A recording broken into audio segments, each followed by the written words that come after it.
নবম দশমের সকল শিক্ষার্থীরা তোমরা রসায়নের তৃতীয় অধ্যায়ে যারা এখন পর্যন্ত কিছুই পারো না এবং রসায়নের তৃতীয় অধ্যায় থেকে কী ধরনের প্রশ্ন আসে তার কোনো ধারণা তোমাদের এখনও হয়নি, অথবা রসায়নের তৃতীয় নম্বর অধ্যায় থেকে অনেক কিছু পারলেও প্রশ্নর উত্তর করতে পারো না, সেই সকল শিক্ষার্থীকে আজকে একটি মাত্র ক্লাসের মাধ্যমে সম্পূর্ণ রসায়নের তৃতীয় অধ্যায়টি সম্পূর্ণ কভার করে দেব। কী ধরনের প্রশ্ন আসে, কীভাবে সলভ করতে হয়, কীভাবে ইলেকট্রন বিন্যাস করতে হয়, কোন ওয়ে দেখলে প্রশ্ন কি প্যাটার্নে থাকে এবং কোনগুলো পড়লে 100% প্রশ্ন কমন পাবা, সব কিছু বিস্তারিত আজকের এই ক্লাসে।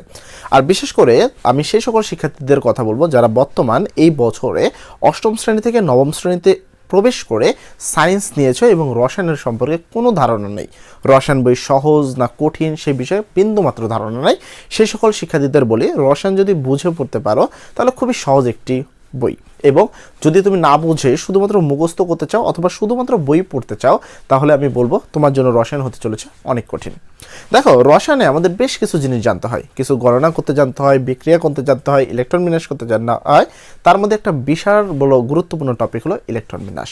এই ইলেকট্রন বিন্যাসটাই কিন্তু এই অধ্যায়ে রয়েছে এবং এই অধ্যায় যারা পারবে না তারা সামনের কোনো অধ্যায় কিন্তু বুঝতেই পারবে না। তাই তোমাদের সর্বপ্রথম কাজ থাকবে এই অধ্যায়টিকে সুন্দর করে বোঝা, এই অধ্যায়ে কী ধরনের প্রশ্ন আসে সেই জিনিসটা বোঝা এবং সেই মাফিক পড়া। তো চলো আমরা দেখি রসায়নের যে তৃতীয় অধ্যায়, এই অধ্যায়ে এমন কি রয়েছে।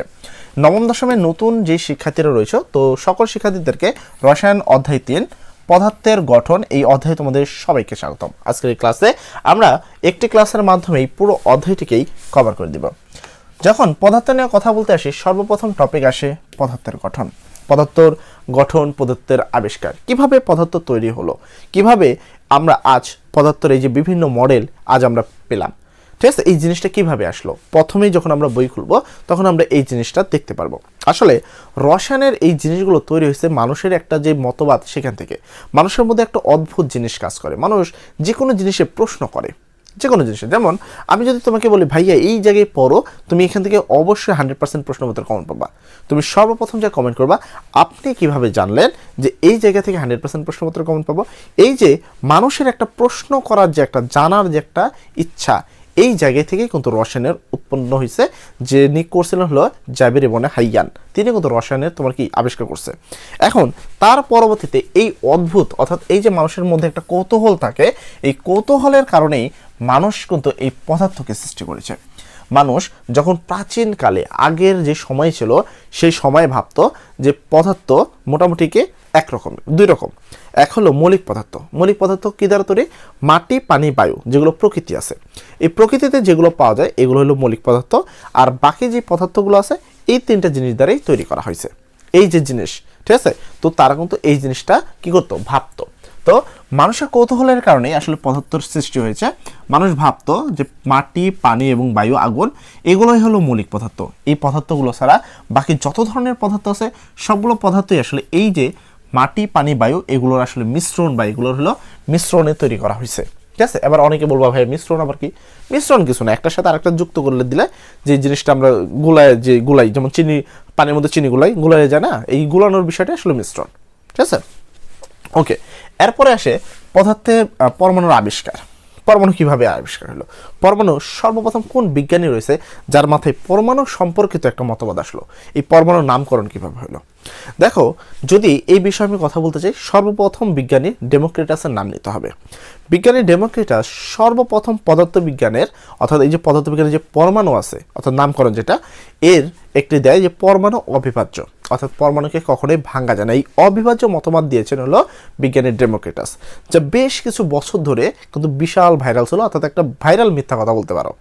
এই মতবাদটা তখনকার যুগে বিজ্ঞানী অ্যারিস্টটল ছিল, যিনি ছিলেন ওই সময়ের একটা বড় বিজ্ঞানী। তিনি বলছিলেন যে পরীক্ষা নিরীক্ষার মাধ্যমে আমাদেরকে এই জিনিসটা প্রমাণ করে দেখাও। তুমি যদি পরীক্ষা নিরীক্ষার মাধ্যমে প্রমাণ করে দিতে পারো তাহলে আমরা এই মতবাদটা স্বীকার করব। কিন্তু তাৎক্ষণিক বিজ্ঞানী ডেমোক্রিটাস কোনো পরীক্ষা প্রদর্শন করতে পারে নাই। এখন যেহেতু পরীক্ষা দিতে পারে নাই বা পরীক্ষা প্রদর্শন করতে পারে নাই, তখন বিজ্ঞানী অ্যারিস্টটল কি ডেমোক্রিটাসের কি করছে? বিরোধিতা করছে যে আপনি এটা প্রমাণ করতে পারেন নাই, তার মানে আপনার এই মতবাদ ভুল। সেই মুহূর্তে কি হয়েছে? সেই মুহূর্তে কিন্তু এই জিনিসটাকে মতবাদটা ঢাকা পড়ে গেছে। এরপরে আবার এসে বিজ্ঞানী ডাল্টন। ঠিক আছে, বিজ্ঞানী ডাল্টন এসে বিভিন্ন পরীক্ষা নিরীক্ষার মাধ্যমে এই যে পরমাণু যে মডেল, অর্থাৎ ডেমোক্রিটাসের যে কথা পরমাণু অবিভাজ্য, এই জিনিসটাকে সে আবার পুনরাবৃত্তি করছে। ঠিক আছে? তো বিভিন্ন পরীক্ষার মাধ্যমে করছে। এখন এই মতবাদ বেশ কিছুদিন চলছে, তারপর এসে বিজ্ঞানী রাদারফোর্ড এসে এই যে মতবাদটা, এই মতবাদকে মিথ্যা প্রমাণ করে দিছে, করে পরমাণুর যে সৌর মডেল যেটা আছে সেই সৌর মডেলে কি করছে তিনি আবিষ্কার করছে। এবং রাদারফোর্ডের আরও 2 বছর পরে রাদারফোর্ডের বেশ কিছু সমস্যা ছিল, বর্ণালী সম্পর্কে ধারণা দিতে পারে নাই, কোথায় থাকে সেই সম্পর্কে ধারণা দিতে পারে নাই। তো তার 2 বছর পরে রাদারফোর্ডের এই জিনিসটার উপরে আরও রিসার্চ করে বিজ্ঞানী বোর এসেছেন, যা বর্তমান আমরা ব্যবহার করি বোরের মডেল নামে। ঠিক আছে? এই বোরই বর্তমান কিন্তু এই পরমাণুর জনক, তাই না? তো আসলে এই যে জিনিসটা, এই জিনিসটা কোথা থেকে আসছিল? এই জিনিসটা ছিল বিজ্ঞানী ডেমোক্রিটাস থেকে। বিজ্ঞানী ডেমোক্রিটাস সর্বপ্রথম অ্যাটম নামক একটা জিনিস কি করেন? আবিষ্কার করেন। অ্যাটম অর্থ হলো অবিভাজ্য। ঠিক আছে? এরপরে পরীক্ষা দ্বারা এটা সম্ভব হয় না। এই যে পরীক্ষাটা, এটা কিন্তু পরীক্ষা দ্বারা কি করতে পারেনি? তিনি প্রমাণ করতে পারেন নাই, যার ফলে তার বিরোধিতা করেন কে? বিজ্ঞানী তৎক্ষণকার যুগেই, সেই প্রাচীনকালের যুগের সবচেয়ে বড় বিজ্ঞানী অ্যারিস্টটল।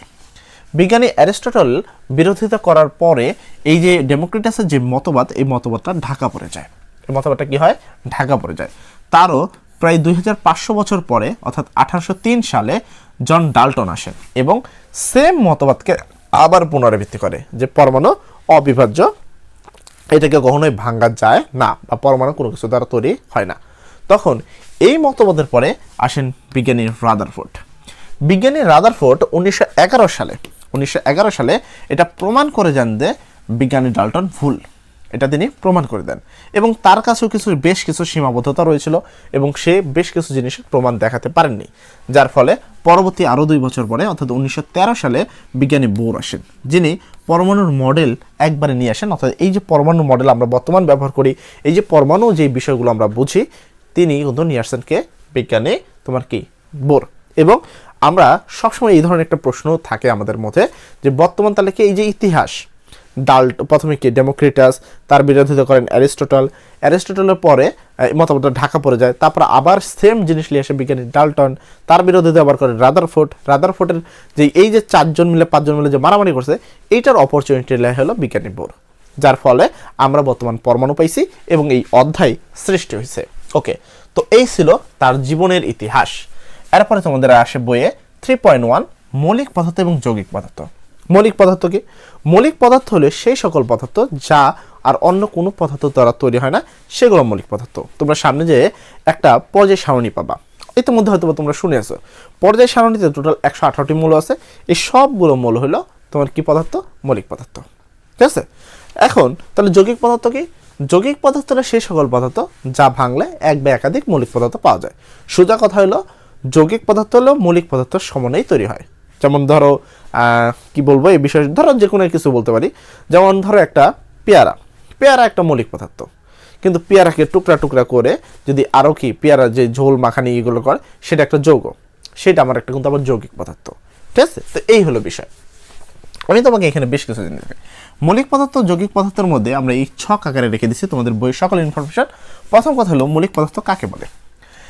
যে পদার্থকে ক্ষুদ্র ক্ষুদ্র অংশে ভাগ করলে ওই পদার্থ ছাড়া আর অন্য কোনো পদার্থ পাওয়া যায় না, তাই মৌলিক পদার্থ। তার মানে মৌলিক পদার্থ শুধুমাত্র মৌলিক পদার্থকে ভাঙলে ওই পদার্থ ছাড়া আর কিচ্ছু পাবে না। তো এইটাকেই বলা হয় কি? মৌলিক পদার্থ। যেমন সোডিয়াম, সোডিয়ামকে ভাঙলে শুধু সোডিয়াম পাবা। কপার, সোনা, গোল্ড, ঠিক আছে? এই সোনাকে ভাঙলে কিন্তু অল টাইম সোনাই পাবা। রূপা, তো এগুলোকে ভাঙলে অল টাইম কি পাওয়া যায়? ওগুলোই পাওয়া যায়, ওই ছাড়া অন্য কিচ্ছু পাওয়া যায় না। রূপা ভাঙলে কি তুমি ওর মধ্যে লোহা পাবা না।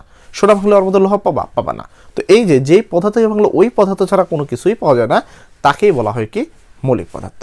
এরপরে যৌগিক পদার্থ হলো সেই সকল পদার্থ যাদের ক্ষুদ্র ক্ষুদ্র অংশ ভাগ করলে একাধিক মৌলিক পদার্থ পাওয়া যায়, তাকে যৌগিক পদার্থ বলে। যৌগিক পদার্থ কেমন কি? যেমন পানিকে ভাঙলে আমরা 2 ধরনের জিনিস পাই, সেটা হাইড্রোজেন পাই আর অক্সিজেন পাই। তো এটা একটা যৌগিক পদার্থ। লবণকে ভাঙলে আমরা সোডিয়াম পাই, আবার ক্লোরিন পাই, ওইটাও একটা যৌগিক পদার্থ। এরপরে মৌলিক পদার্থ মূলত 3 ধরনের কণা দ্বারা গঠিত: প্রোটন, ইলেকট্রন এবং নিউট্রন দ্বারা গঠিত। মৌলিক পদার্থ কত দ্বারা গঠিত? 3টা অংশ দ্বারা: প্রোটন, ইলেকট্রন এবং নিউট্রন, যেগুলোকে আমরা স্থায়ী কণিকা বলে থাকি। এই যে প্রোটন, ইলেকট্রন এবং কে আমরা স্থায়ী কণিকা বলে থাকি। ঠিক আছে? অস্থায়ী কণিকা সম্পর্কে ক্লাস 10 কোনো কিছু লেখা নেই, যেমন হলো তোমার কি কার্বন সি, হাইড্রোজেন এইচ, লৌহ বা আয়রন এফি। টোটাল 118টি মৌল রয়েছে, যার মধ্যে 98টি প্রকৃতিতে পাওয়া যায়। তাহলে মৌলিক পদার্থ কতগুলো? মৌলিক পদার্থ হলো টোটাল 118টি। এই 118টি মৌলিক পদার্থ কোনগুলো? যেগুলো পর্যায় সারণীতে রয়েছে, ঠিক আছে? পর্যায় সারণীতে দেখবা হাইড্রোজেন, হিলিয়াম, লিথিয়াম, এভাবে 118টি মৌল রয়েছে, সবগুলো হলো মৌলিক পদার্থ। এবং মৌলিক পদার্থের মধ্যে 98টি মৌলিক পদার্থ রয়েছে যা প্রকৃতিতে পাওয়া যায়, বাকিগুলো আবিষ্কার করা হয়েছে। ওকে, এর পরবর্তীতে আসি কি যৌগিক পদার্থ। এরপর কি যৌগিক। যৌগিক পদার্থকে বিশ্লেষণ করলে মৌলিক পদার্থ পাওয়া যায়, যেমন পানি, পানির সংকেত H2O। তারপর লবণ, যার সংকেত হলো সোডিয়াম ক্লোরাইড। এই পানিকে যদি আমি ভাঙি, মানে H2O, এটাকে যদি আমি ভাঙি, তাহলে আমি এখানে পাবো H প্লাস আর হলো O-2 প্লাস এন, এটা আমি পাবো। তাহলে পানিকে ভাঙলে আমি কি পাবো? পানিকে ভাঙলে আমি হাইড্রোজেন পাবো 2টা এবং অক্সিজেন পাবো 1টা। তো পানিকে ভাঙলে 2 বা ততোধিক মৌলিক পদার্থ উৎপন্ন হয়েছে, তাই এটা একটা যৌগিক পদার্থ। তারপর সোডিয়াম ক্লোরাইড, লবণ, সোডিয়াম ক্লোরাইড, এটাকে যদি আমি ভাঙি তাহলে পাবো সোডিয়াম প্লাস এবং কি ক্লোরিন মাইনাস। এখন অনেকে আবার বলতে পারো, ভাইয়া এগুলো আবার কি করতেছেন আপনি এগুলো কি করতেছেন? এটাকে ভাঙা দিচ্ছেন, ওই লিখতেছেন, এগুলো কিভাবে লিখতেছেন আপনি লিখতেছেন কিভাবে? এই প্রশ্ন তোমাদের মধ্যে আসা খুব স্বাভাবিক। এই জিনিস তোমরাও লিখতে পারবা, এই জিনিসটা আরো বড় বড় বিক্রিয়া তোমরা করতে পারবা, কিন্তু এই অধ্যায় থেকেই কিন্তু সরাসরি করতে পারবা না, কারণ এইটা শেখার জন্য তোমাকে সপ্তম অধ্যায়ে যেতে হবে। এবং সপ্তম অধ্যায়ে আমাদের 5টা সুপার, ঠিক আছে, সূত্র রয়েছে। সেই সূত্রগুলো পড়লে তোমার মতো লোক খুব সহজভাবে বিক্রিয়া করতে পারবা। আপাতত ধরে নাও যে এগুলো ভাঙলে এগুলো হয়, প্রমাণ 7 নম্বর অধ্যায়ে পেয়ে যাবা। ওকে, এরপরে মৌলিক পদার্থের একক হলো পরমাণু, ঠিক আছে? মৌলিক পদার্থগুলো কি পরমাণু, আর যৌগিক পদার্থ যেগুলো আছে সেগুলোকে অণু বলে। যেমন আমরা এই যে কার্বন, এটা একটা পরমাণু, হাইড্রোজেন একটা পরমাণু, আয়রন একটা পরমাণু, আবার H2 পানি একটা কি অণু, তারপর হলো সোডিয়াম ক্লোরাইড এর একটা অণু। এখন কথা হলো পরমাণু আর অণুর কথা আসতেছে। তো এই পরমাণু আর অণু কি সেটা পরবর্তী অর্থাৎ 3.2-তে যে আমরা শিখতে পারবো। তার আগে একটা স্টারদায়ক প্রশ্ন খুব আসে, বিগত সালে এই প্রশ্নটা মাঝে মধ্যেই দেখা যায়। মানুষের দেহে কত ধরনের মৌল রয়েছে? উত্তর হবে মানুষের দেহে 26 ধরনের মৌল রয়েছে। মানুষের দেহে কত ধরনের মৌল রয়েছে? মানুষের দেহে 26 ধরনের মৌল রয়েছে, ঠিক আছে? ওকে, শিক্ষার্থী বর্তমান যারা রয়েছে তাদের জন্য আমার রয়েছে রসায়ন বেসিক টু প্রো কোর্স, যে কোর্সের বর্তমান প্রাইস মাত্র 510 টাকা। এই 510 টাকার মধ্যে একেবারে পাক্কা 2 বছর, যারা 10ম শ্রেণীতে তাদের 1 বছর, ঠিক আছে, আর যারা তোমার হলো 9ম শ্রেণীতে তাদের 2 বছর। এই পুরো সময়টা থাকতে পারবা আমাদের সাথে, আমাদের প্রিমিয়াম কোর্সে। প্রত্যেকটা টপিক করানো হবে, প্রত্যেকটা বোর্ড প্রশ্ন করানো হবে। ইতিমধ্যেই কিন্তু আমাদের বেসিক টু প্রো কোর্সে কিন্তু ক্লাস শুরু হয়ে গেছে। তোমরা যারা জয়েন করতে চাও তারা এই ভিডিওর ডেসক্রিপশনে দেখো, অবশ্যই আমাদের কোর্স লিঙ্ক দেওয়া রয়েছে। সেই জায়গা থেকে খুব সহজেই তোমরা আমাদের এই কোর্সে যুক্ত হয়ে সম্পূর্ণ প্রিমিয়াম ভার্সনগুলো নিতে পারো, যেখানে তুমি অবশ্যই গ্যারান্টি দিচ্ছে তোমাদের 25 মার্ক তো প্র্যাকটিক্যালের, আর বাকি 75-এর মধ্যে আমাদের টার্গেট থাকবে 72 মার্ক অর্জন করা। MCQ CQ যাবতীয় যা যা লাগে সব কিছু শিখিয়ে দিব আমরা বেসিক টু প্রো এই কোর্সটিতে। তো যারা জয়েন করতে চাও এই ভিডিও ডেসক্রিপশন থেকে সরাসরি জয়েন করতে পারো, অথবা এই ভিডিও ডেসক্রিপশনে আমাদের নাম্বার দেওয়া রয়েছে। আমাদের সাথে কথা বলে যদি তোমার ভালো লাগে সেক্ষেত্রে এই কোর্সটাতে ভর্তি হতে পারো। ইতিমধ্যে এই কোর্সটাতে প্রায় 1500+ শিক্ষার্থী ভর্তি হয়েছে, তাই আশা করি। আর আরেকটা বিষয় হলো, কোর্স যদি ভালো না থাকে বা ভালো না লাগে তোমার, সেক্ষেত্রে আমরা কোর্স ফি দিব রিটার্ন তোমাকে। তাই অবশ্যই এখানে দেখবা যে বেসিকের টু প্রো কোর্সের ডেসক্রিপশনে সবকিছু লেখা আছে, বিস্তারিত সবকিছু পড়ে তুমি কিন্তু এই কোর্সটিতে যুক্ত হয়ে যেতে পারো। তো যারা এখন পর্যন্ত যুক্ত হও নাই তাড়াতাড়ি যুক্ত হয়ে যাও।